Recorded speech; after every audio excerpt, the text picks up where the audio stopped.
thing, but I like catching things as good as possible. I haven't refilled the fridge. Although the Zevias, that's really healthy soda. Yeah, okay. It's like stevia leaf. Exactly what I need. Yes, healthy soda. All right, let's get set up here. This is like the best part of doing this show. Yeah. We got to figure out how to capture. Let's see. Can you hear yourself? Trying to like hide from the. So I haven't said much, but I can hear myself. You can go where I like sit on the ledge. There's no decorum behind me. Yeah, if you want to be on camera, go behind them. Support crew. Anybody? It doesn't matter where you go in the room at this point. Probably like if you're this corner. Oh yeah, this corner is kind of out of the shot. This? Yeah, if you want to be out, I would say like over here maybe. Yeah, like right, sit on the ledge. Yeah. You guys have. Yeah. This is terrible. You guys have just completely abandoned me at this point. Yeah, which one's in the way? This one. So we're gonna do this. All right, and then tilt this up. Yeah. So you want to speak like a fist away, like kind of close, because it's blocking out background like right noise. Here. Yeah. Yeah. Okay. We're pretty good, I think. Let me see here. I love the fact I wore mirrored sunglasses for this. All right. It'll be good. So the best part of this show is trying to meet someone without meeting them and then convincing them to come over to this other building and start a podcast. But we haven't officially met you. Welcome to the 4th episode of the Exchange MKE with Andy and Joe. And we met at the swinging door. At the swinging door. I was going to say your name. I don't even know who you are yet. No, prequel this? My name is Jeffrey. Jeffrey. And Jeffrey, who'd you bring with you? I bring my lovely wife, Leah, and my sister, Jennifer, which are just slightly out of the camera here. They spend a lot of time figuring out. And they've been looking at us very skeptically. The like they're both waiting for the other shoe to drop. They talked me into this and then faded into the corner. Yeah, it's unbelievable how fast that happened. That's a good support system for you. Yes, absolutely. So I can see them, and that's what matters. So we told you kind of the premise of the show. So we're just going to ask you a few questions, and then it will spark quick discussion, and then we'll get the hell out of here and go back and get another drink or something. I'm just glad I'm closest to the door. Then you're going to leave them behind because they're over there. All right. So first question, what brought you to the Swinging Door Exchange? Swinging Door is a family tradition for us, kind of. So what I think of as a swinging door is organically designed, good comfort food. This all started out years and years ago. So my family grew up on the water. We grew up in like the Western Lakes, western out of Milwaukee. And every time we do something ridiculously challenging with a boat or water, we wind up going, holy crap, we made it. And then we go to the swinging door. Like a celebration. It's kind of a celebration of life that didn't get lost or injuries that didn't happen. What's an example of challenging things on the water? Well, the first one that comes to mind is when I almost killed my father. Oh, okay. On accident? No, that was entirely on accident. So my sister had this sailboat that I talked her into buying. We buy this sailboat. She has it in McKinley Marina, and we go to put it on the trailer that came with it. I'll tell you, this entire thing was pre-Columbian art. It was not well crafted, and it was not well put together. And so we get this boat back on this trailer. My father is a hero of the century. He's a tough, tough guy. Right at the end of the great generation, he's older. And so we get this boat on the trailer, and we realize before we put this thing on the road, the boat isn't all the way on the trailer. I have the great grand idea of there's these giant rocks. I'm going to back the boat up to the rocks and just use this truck to slightly push that boat the rest of the way. Like a fiberglass boat. Yep. What I didn't know is my godson and nephew's back there going, don't go yet. Meanwhile, I hit the gas and almost crushed my father into the rocks. Oh, no. But at the ripe young age of 78, he hopped about 7 feet in the air and missed all danger. Wow. We got that boat on the rocks. Everyone else went home to think about the day, and the rest of us went to the swinging door. Okay, so I family hope you bought tradition. your dad some drinks after that. Yeah. I did. Okay, good. What was his order? What was the what? What was his order? Like, what does he drink after He he didn't plays go the- to the swinging door. Oh, He's the one that went home. The rest of us go to the swinging door. Because as the great man he is, he created a bunch of degenerates. That's hilarious. So, are you from the Milwaukee area? I am from the Milwaukee area. Whereabouts are you from? So I grew up on about 124th and North, born at St. Mary's? No, St. Joseph's Hospital. I'm looking into the corner for reaffirmation on that. Yes. I went to school in Tosa, grew up on the border of Brookfield, and Then went to Milwaukee, Marquette, downtown. So it was like half city, half suburbs, half country. Kind of got a little bit of all of it at the same time. That's excellent. So in what high school were you at? Marquette. Marquette High. Yeah, Marquette High School. My sons are there. Everyone right keeps now. forgetting about those. Yes. Well, I have 2 kids there, and I'm going to have a third one there next year. So when you're in high school, what type of person were you? Like, what crowd do you roll with? Quiet. Barely knew anybody. If you asked my graduating high school class, probably only half would remember me. How come? So, as I said, I grew up in that older family with my older parents and my siblings, my nearest siblings, a decade older than I am. And then my other brothers are 16, 17 years older. So I kind of grew up as like a mid-generation Gen Xer, but I'm supposedly a millennial. Oh, you're an elder millennial. I'm an elder. A geriatric millennial. They call us zennials. Is that what it's called? I believe it's zennials. Zennials? Zennials, okay. So I grew up like watching MASH and Cheers and all of these things we weren't supposed to watch. So you're born like 81? Yeah. 80. Okay. I'm on the, I was 85, so I'm geriatric or on the verge of geriatric millennial. That is not what they call it. That's what I've been called. How is that a term? That's because they make up stupid terms. That's fair. Yeah. I think People that those sat are around and funny made though. The generational Yeah. terms are the ones that were never a part of any of them. So you're the quiet kid at Marquette High. Yeah, I spent a lot of time not studying. I'm not quite sure what I did most of my time. So you weren't even the quiet smart kid? No, I was smart. I just didn't apply myself in any way, shape, or form. So I smart. spent a lot of time on side businesses, becoming an honors caddy. I spent a lot of time doing a lot of things other than listening to teachers. Okay, so anytime anyone told you to do something, you just kind of like, nah, I'm not going to do that. I think I did the cost-benefit analysis. Yeah, that's good. So what do you do now? That's the tricky one. So I own a restaurant in Milwaukee. Okay. So it's funny, you guys caught me at a different restaurant, but it's not cheating. You're allowed to eat other places.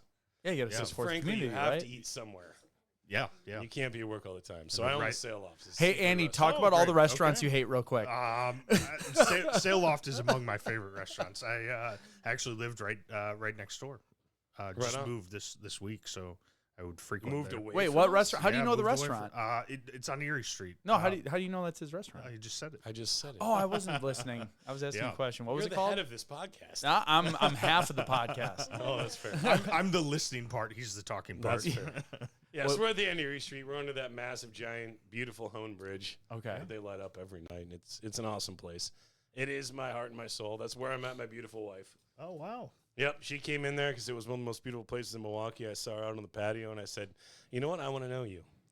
And that's not actually just even where it stopped. She sat down at the bar to talk to her best friend, who actually worked for me at the time. And I literally sat down and said, hello, my name is Jeffrey. She kind of looked at me funny. I'm like, in my mind, I'm like, I'm going to get to know you. And she's like, who's this weirdo? But I persevered and refused to let her say no. There you go. It's a great story. That is a great story. Oh, best I can come up with because that's what I've got. So how do you go from being the quiet kid in high school to following 2 random dudes to do a podcast? Take us through this journey. Pursuit of the new journey is always what it's been. Okay. So when I you like go to that. someplace like Market High School, theoretically, there's a business plan set out in front of you.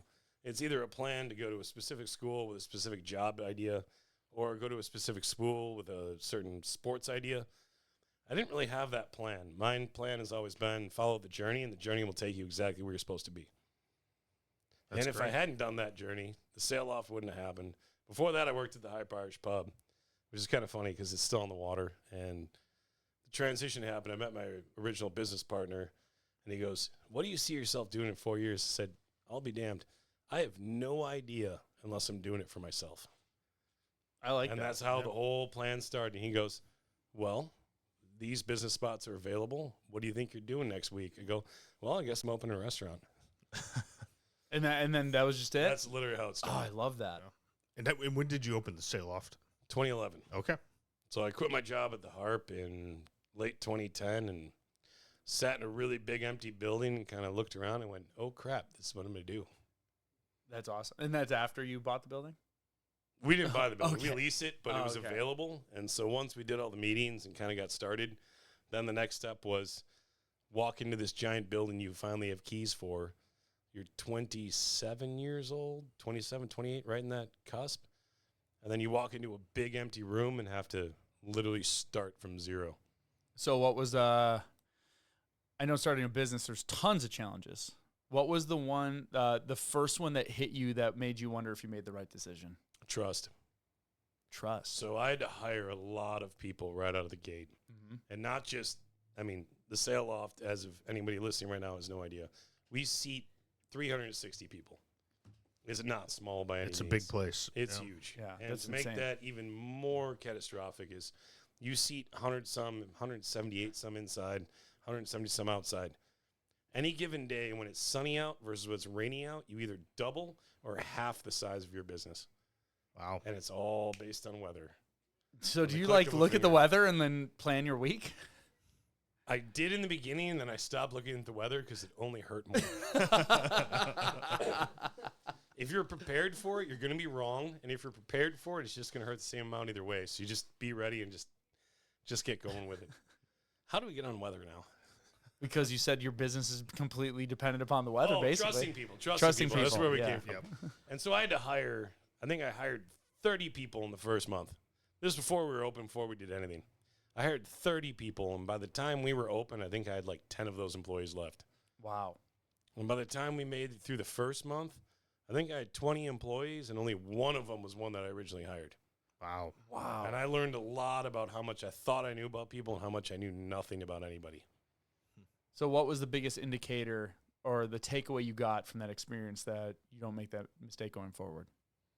Trust people's eyes, trust in their soul, and you can create the work, and you can create their attitudes, you can create their work ethic, you can create anything else as long as they have that spark that works. Okay. And with that spark that works, you can take anybody from any walk of life and make them almost completely great at everything. And I've heard this from a couple other much significantly smarter people than me, is that there is only one commonality to all people in this world that are successful, and it's that they have never quit. And they may have quit from time to time, but they haven't quit in the grand scheme. They never took that day off saying, that's not my problem. They've never taken that day off saying, well, this should have been someone else's answer. And I'm not quite sure with how I was so bad at school and so much better at life. But in life, you care about it a little more. It's yours. It belongs to you. School is what everyone else wants to tell you is important. When it's your life, it's what you believe is important. And you never give up on the things that you believe are important. That's really great. And I think there's a lot of people that would resonate with you that went through school and felt like a failure but they don't conform to that type of system. My ultimate favorite failure of all time is Albert Einstein. C student, kicked out once. Yeah. Nobody respected him. But you know what? It just took the moment. He believed in what he wanted to learn and what he wanted to teach the world. And the rest of it didn't really matter. That's awesome. That is awesome. So when you look into Andy's eyes, what do you see? He's just so kind and gentle. He's smiling at me the whole look time. at that. That's I like dead on, actually. it is. Andy's like a teddy bear. Is there And any? he's in a great Wrangler flannel. That's my favorite. You are a beautiful man. Yeah. Wow. Thank you, Joe. Oh, you're welcome. Is there an interview question that you ask, or a favorite interview question to bring out if people have that spark? How do you judge that when hiring someone? That's actually the easiest one I've ever had. I asked them, what is a restaurant? Oh. And people will go on for 6 to 7 minutes of explaining all the things that they may or may not do the first day of work. All the things they won't do, which is the first turnoff. If anyone tells you it's something they won't do, it means they already pre-decided what they want to do with their life, and it doesn't include success. When they look at me and they say, oh, a restaurant's a great place where people come and buy food. No, it's not where you buy food. And my first response to that is, you can go anywhere to get fed. Yep. There's a million places to get fed. Yep. There's not everywhere where you can go to eat, which is one step above fed. There's not everywhere you go for an experience. Sure. And when anybody ever chimes in with the idea of, well, you're sharing an experience, that's when you know you've got them. Yeah. And they get it. And That's there's your nothing, culture, you can right? never take that away from them because they will always see it that way. Yeah. And restaurants aren't, like I said, just a place to get fed. It's a place for experience. That's why my family, one of the reasons why we continue to go back to the swinging door, especially Daryl. I mean, Daryl's like a hero among bartenders. If we're allowed to say names on here. Oh, yeah. Yeah. Daryl He's a legend. wants to be on this show so bad, but he's always so busy, so he can never come over here. He also said he was terrified, but That must be the interaction. I think he's just being humble because he's like, I have That's true. stories. Yeah. He's a hero among quiet men. You can see it in his eyes. Oh, yeah. And so when you have something like a restaurant or a place, or you can even bring it back to like the idea of a museum or a talk show like this. Once you've engaged somebody and you've taken a little bit and shared that life experience where they've trusted you to have some of their feelings, some of their space, maybe a moment in time. For me, it's mostly a moment in time. So people have rehearsal dinners, people have weddings, people have celebrations of life, which we used to call funerals. Things like that. Once that's ingrained, that is a piece of the memory. So I listen to my parents talk about all the places around downtown, like Sally's up on North Avenue, or I think Armelli's was in the Shorecrest. These restaurants that existed through the 60s and 70s, they can't forget where they were when the monuments in their lives happened. And that means you have a responsibility to not just take their money, give them food, and forget all the interactions between them. It means that you have become a part of a life moment. So we have people that get engaged at our restaurant. We have people that come back then for the rehearsal dinner. And then that first, second, third, fourth anniversary, usually until kids pop out, we're there every year. And then when the kids pop out, it takes about 10, 12 years. Yeah. I can attest to that. Yeah. But then you're also, when you tell your kids the stories, it's not just about what, it's about where. Absolutely. Absolutely. And that is a key. There's a whole idea of the kids with this whatever. Geocaching. And I think it's the digital world trying to attach something real to what they're doing every day. And if it was just a game on their phone, they wouldn't remember day to day. But the fact that it ties you to a location makes you actually go out in the world and see things. Now, all of a sudden, you're attaching all these feelings, all these personal moments. You're attaching them to something real. And when you attach them to something real, that's when they become human. Yeah. That's incredibly deep. And I've never thought about a restaurant that way. I'm being serious. I'm not mocking you at all.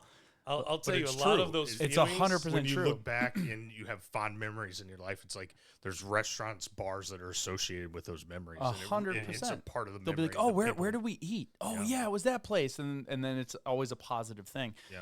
What's really neat and about even it, if Aunt Susie got sick on the mussels, it was still a great time. that's arguably it makes it more memorable. Yeah. Like you think about vacations and I stuff. should have said mussels. I have a seafood restaurant. But either way, the point was, is at that moment, it wasn't the feeding process that was important. It was that family and friends were together and that the experience was able to be celebrated. That's fantastic. And I love how deeply you care about it. And it's neat that you look for that in your employees, and those are the ones who end up being successful because you essentially set that culture, and your culture is thinking of it as not a place where you just get fed.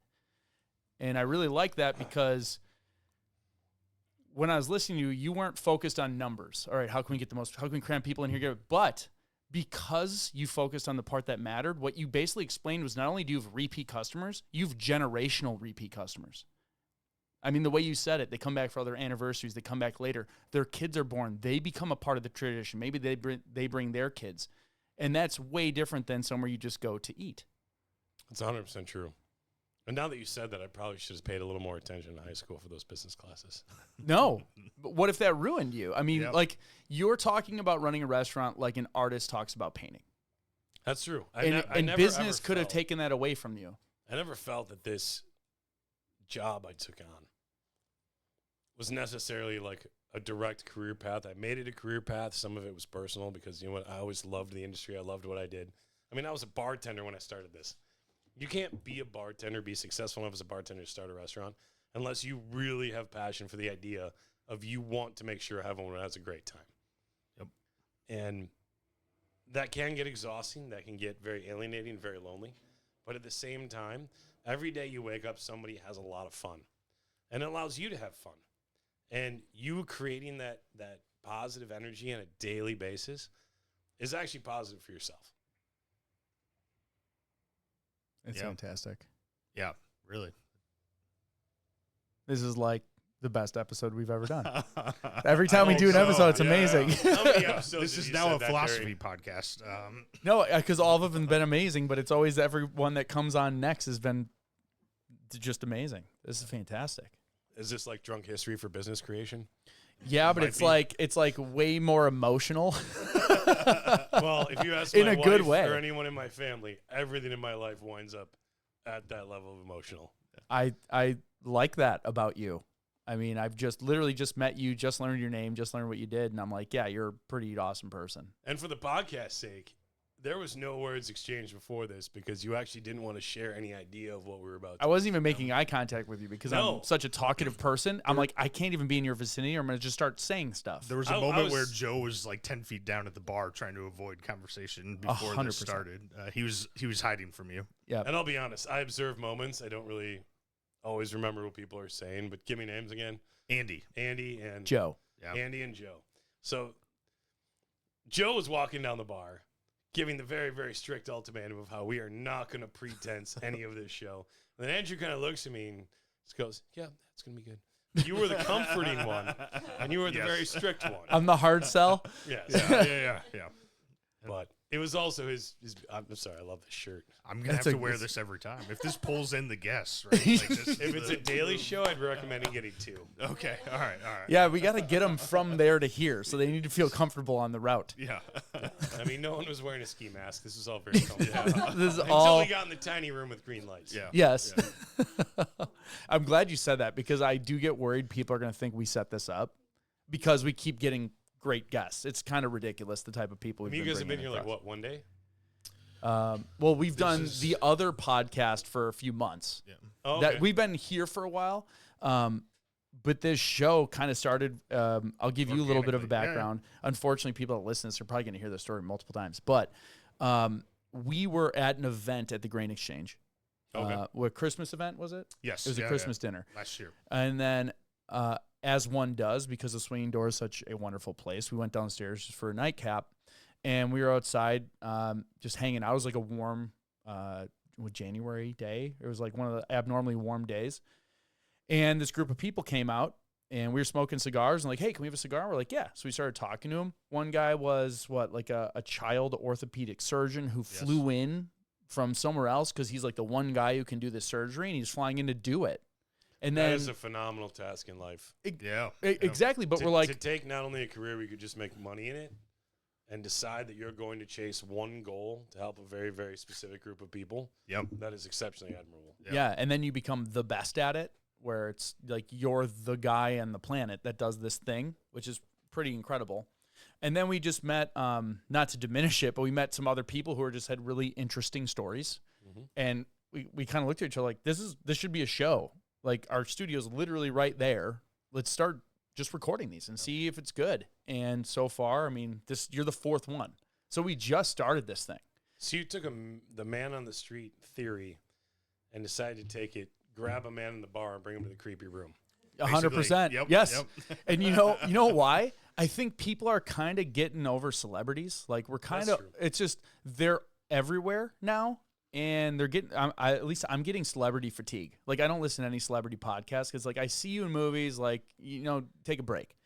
So, like, I'm like, let's interview normal people instead of just having the same people that do the same circuit. Like, oh, you're on Rogan, then you go on Theo Vaughn's show, then you go on Jordan Peterson's show, then you go on Tucker Carlson. And it's like the same people do the same thing on loop, and people are over it. I want to Do you meet real think people. They're becoming boring. No. No, I'm not talking about the celebrity class in theory. Do No, you think the celebrity class becomes slightly antiquated because they get to a point where they're so terrified to be unique that they say the same things over and over again? Yeah, I definitely think Ooh. there's some of that, right? Like when you talk to a normal person on the street, you hear a real story, right? And that's kind of the goal of this is like we want to interview people either from Milwaukee or visiting Milwaukee and learn their story. When you're talking to a celebrity in a podcast, it's some canned answer, right? Like they're repeating it over and over again. They've maybe run it through their publicist. and they can't say certain things. And they can't say certain things, or they're putting a spin on it for their benefit, or whatever it may be. It's their job interview. Yeah. They're always interviewing for jobs. Yeah, this all the is more time. real. And then once you have that fame, the only thing that terrifies you is losing it. Yeah, if it's Yeah, that's probably it's true. I can't speak from experience. Well, yeah, you could. Neither could You I. have a job, right? Sure. That pays for your lifestyle, your kids, your wife. What if you said a word on a show and then poof, It's all gone. Yeah. all gone, and Yep. you might not be able to recover it? Right. So, can you blame them? I'm not saying you have to like it Or listen to it. or listen to it, but yeah, it's just I But as agree we were with you. talking about before, that whole theory of never quitting, never giving up is the only road to success. Yeah, I feel like that also caps some people. Is when you Sure. lose that drive and that lack Sure. of fear that makes you want to try it, whether it's going to hurt or not. When that caps itself and you go, oh no, I have what I have. If I lose this, it's all over. But that was not the drive that got you to that level. mm-hmm. And that's the thing that scares me the most when I hear that was So you're saying like as you become more successful, your risk of not necessarily complacency, but comfort will keep you from doing the thing that brought you there in the first place. And I think it's more predominant in the public eye with the idea of success as celebrityism, as populism, is the one that is really hard to continue to repeat and grow upon. When Sure. success is personal and close to home, there isn't really this ceiling where you're afraid of breaking it or losing it because your goals and your successes are based differently. Okay. Do you feel like it might be a risk reward where the risk becomes so great because the reward's so great, they start to become overwhelmed with the pressure? Yeah, absolutely. I mean, I'm sure there's 1,000 pressures at that point that hopefully you guys will I'll never feel those. That'd be pretty. See, this is the one you always say, oh, that'd be a great problem to have. But Yeah. would it? Yeah. Something to think Maybe, about. maybe for we sure. can thread the needle and just have the success without all the bullshit. Yeah. Yeah. That would be, and that's when you find Will the you be people my that are- therapist? Only if you want to take your life in a complete oval circle. I don't know, maybe. Yeah. I mean, that doesn't sound too bad. At least the way you say it doesn't sound bad. The racetrack of your mental success. So, I mean, you've given such sage advice, honestly, especially because, I mean, the restaurant business, from what I understand, is not easy at all. It's the most glorious and most terrifying thing you can ever do. I always tell people, so we consistently, because of the type of restaurant we are, being seafood and being location based, we get people of a certain age demographic. We get very young and very old. The middle group tends to be busy, and we're in kind of more of a flair place. And we get in groups of couples, and it's really hard to figure out age these days. There's 25-year-olds that look like they're 70, and there's 75-year-olds that look like they're 20. So I really don't assume anymore, but I assume once you see the gray hair and or the fact that, you know, they have more credit cards than cash, that they're at a certain age. And when you see them, they go, you know what, my husband and I were really debating about the idea of opening a restaurant. You know, right now is like a retirement project. I'm like, there's only two reasons you want to do that. Is one, you never want to have a day off until the day you die. And two, you want to make sure you burn every fucking dollar you ever made in your life. And I take it none of them have started restaurants after that. No, and you see that real bright sparkle in their eye just completely disappear. And I feel bad for that, but I also feel like somewhat I'm helping them because it's not a sport for everybody. It's not a retirement career. Yeah, Yeah, it's you've I'm saved some gonna be retirements. the quarterback of the New York Jets when I retire. That just doesn't seem like a logical idea for your retirement. Are you talking about someone I was specific I was here? going to say, I could name a name. Okay, so my best friend is a Jets fan. I was thinking about quarterbacks, but now that I said it, that did happen twice. Yeah. But it's not working out. So It's it not is working proving out your either point. time. Yeah, either time. Yeah. But you know what? When the Jets fail, go to the Vikings. So this is what's going to make this podcast shoot off. They were talking about Aaron Rodgers. Right. Yep. We didn't see any names, so no one can copyright I just did. us. I'll take it. In theory, right? Is that the legal term I want to use when I don't want think my? so. No, that doesn't do anything. That for doesn't you. do anything. No. What could I say before saying something outlandish that would keep me out of trouble? I would advise you not to say anything outlandish. Let's go there. Okay, he's actually Okay, he's I'll have actually an something attorney. outlandish. So what got you started in the podcast scene? Um, And what led to this moment with this beautiful studio, which does overlook, Milwaukee here, and has. yeah, this is So a what great spot. started this idea? it was 5 years ago. A good friend of mine, you're a good friend of mine, but the other friend of mine that from college, a good hiking and mountain climbing buddy of mine, we would always go on backcountry hikes like Glacier National Park, and we do the type of hiking where we take a backpack like that, you load it up with your tent, your food, all your stuff, and you go out for 5 days, 6 days, completely in the middle of nowhere. And that's like my happy place, like just being out in real wilderness, cut off from everything. It's beautiful. And we did it a lot, but when you do things, you want to hit the camera button for me? Yep. Thank you. When you we lost do it, we're a new podcast. We're upgrading equipment, so the camera goes out. It times out after like 30 minutes. See, like at 30 minutes and 40 seconds. So when you're going backcountry hiking, you have to check in at the ranger station. You have your itinerary. You have to get permits, so they know where you are. So if you don't return, they can go look for you. But part of checking in, learning about, okay, here's where the water's flowing, especially if you're in a desert setting, like, oh, there's springs here. This one's dry. This one's not. So, you don't die. Bear activity. They give you the rundown of what's happening currently, so you can just be well prepared. But at the end, they also will tell you people that had gone missing on the same trail you're going to be on that they don't know where they are. And you're supposed to help look for them. They just say, hey, this person was actually in the same area you're going to be in. If you see anything, it could have been like months ago. They're like, if you see anything, mark it on your GPS or on your map. And then when you come out, let us know, because then they'll go investigate. They're like, don't touch anything. Like if it's a body, like come out right away. But if it's like a jacket or whatever, don't end your trip. Just let us know so we can go investigate. Okay. It's happened enough where it's not unsettling. But when you're cut off from all technology and you're doing that, what do you talk about? Well, we talk about what the hell happened to these people. So after doing that enough times, we just came back, and it was right before, it wasn't during the pandemic because we had been going a couple of years. But I had a bunch of kids. He just got married. It was like the thing we got together to do like once a month. Like, hey, let's record these shows. We'll send them to our hiker friends. Not really with an intent of like, let's become big podcasters, especially it was at that point in time where everyone and their mom was starting one. So like to say it was kind of douchey to say like, oh, I started a podcast. So we kind of like, I didn't tell anybody about it. And then it started actually organically growing pretty big, and it's big enough now where it makes money. So that's been an awesome ride. And I really enjoyed you explaining your restaurant, because that's kind of how I feel about this. This is my art. I didn't know it was until recently, but I realized like, I really enjoy doing this. I'm good at it. It's a lot of fun. Like, can I do this as my job? And I know it will get harder if I do that, but I want to versus like I have to.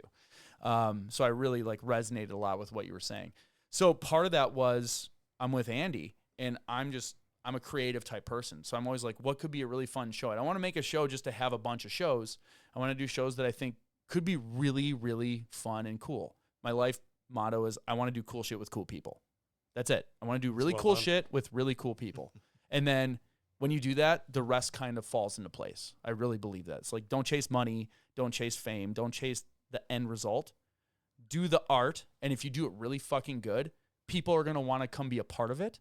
And when enough people want to become a part of it, you end up being those things that you thought you wanted to be, but in a much different way. So if this becomes huge, awesome. If not, I kind of don't care. Like, we have fun doing it. Like, absolutely awkwardly going over to the bar and like looking at people and be like, you want to come on a podcast? Like, just scare the crap out of them. It's like so weird. So that's what got us literally to awkwardly meeting you in a bar, me going, don't talk to me about anything. And then I go hide in a corner. Well, that was the dream. Yeah. And I feel like part of your pickup line is don't talk to me. I like that. Yeah. But what you were telling me about backpack. I'm going to do that now. Do you want to be on a podcast? I'm don't be like, talk to me. Yeah. Don't talk to me. We're going to do a podcast. And I'll just go in the corner. I love the story of how this started, because I forgot exactly how you phrased it, but you were chasing to do the greatest things with people you respected. And that was the dream. Yeah. And that gets summarized up for you as the dream. So I'm actually a big backpacker too, Eagle Scout. Oh, Nice. So your whole story was like, oh, yeah, this is exactly how all this starts. All crazy people start in the woods. So we're like best friends now. Yeah, I mean, pretty much. I mean, so what are you doing Sunday? I'm going to be in the Keys. Oh, that's right. Fantasy Fest. How do we not talk about Fantasy Fest? Because this is about you and the fact that we just went on that tangent, ruined kind of the format, but it's our show and we can do whatever the hell we want. The format's only ruined if we don't circle around. There we go. But the whole backpacking dream is exactly how it worked for me, is that your dream has to somehow mean something to make it make sense for other people. And the biggest thing I love about the whole idea of you being able to share those experiences in complete backcountry, which I'm impressed where you went, because I never got to talk to any ranger before we went. It was just kind of like, oh, hell to high up. Is that you wanted to actually share that with the people that may or may not in their life ever have the physical, mental, financial's kind of less of it, but getting to those regions is difficult. If you live here in Milwaukee and you're like, I want to see the top of a 14er, it does cost a lot of money to start that trip. Yeah. To finish that trip only takes what's in your soul. 100%. But for you to share that with other people that can now start that dream, that's a dream building another dream. Oh, And I that never is thought the of it that way. beginning of inspiring people to come up with that idea of this is something I'm going to chase. I've seen a mountain on a TV, but I've never seen somebody's physical reaction to the idea that they're doing it themselves.